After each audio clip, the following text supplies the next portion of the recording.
అతను చూస్తే ప్రపంచం మసి, కనులు మూస్తే కాలమే నిలిచిపోతుంది.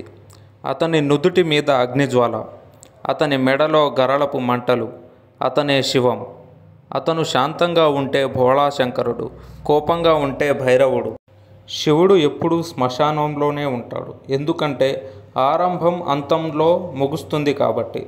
అతను కొత్త ఆరంభం పుడుతుంది అంతం నుంచే అని నమ్మే గొప్ప దేవుడు.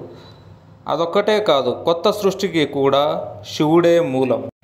గంగను తలపై మోశాడు, సర్పాన్ని ఆభరణంగా మెడలో ధరించాడు, విషాన్ని కంఠంలో దాచాడు, నుదుటిన చంద్రుణ్ణి ధరించాడు, సర్వనాశనాన్ని భస్మంగా మార్చాడు. తన రూపాన్ని చూసి భయపడే వాళ్లకు అతనే అతిపెద్ద భయం. తన తత్వాన్ని చూసి అర్థం చేసుకునే వాళ్ళకి అతన్ను మించిన దైవం లేడు. ఈ ప్రపంచం ఉద్భవించిందే శూన్యం నుండి. ఆ శూన్యమే శివుడు. క్షీరసాగర మదనంలో వచ్చిన విషాన్ని మింగి దేవతల పట్ల ఎంతో కృపగా నిలిచిన దేవుడు మన శివయ్య.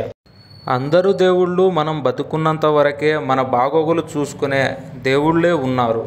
కానీ మనం మరణించిన తర్వాత మన శరీరం నుండి బయటకు వచ్చే ఆత్మకు ఎవరూ తోడుండరు. ఆ శ్మశానంలో ఒంటరిగా తిరిగే మన ఆత్మకు నేనున్నాను నీకు అంటూ ఆ ఆత్మకి ధైర్యాన్నిచ్చి తనతో పాటు వెంట తీసుకొని పోయే ఏకైక దేవుడు మన శివుడు. సకల చరాచర సృష్టికి మూలం లయకారుడు. శివుడు కేవలం లయకారుడు మాత్రమే కాదు, ఈ సృష్టికి అతడే మూలం. సృష్టికి ఆరంభం అంతం రెండూ అతడే.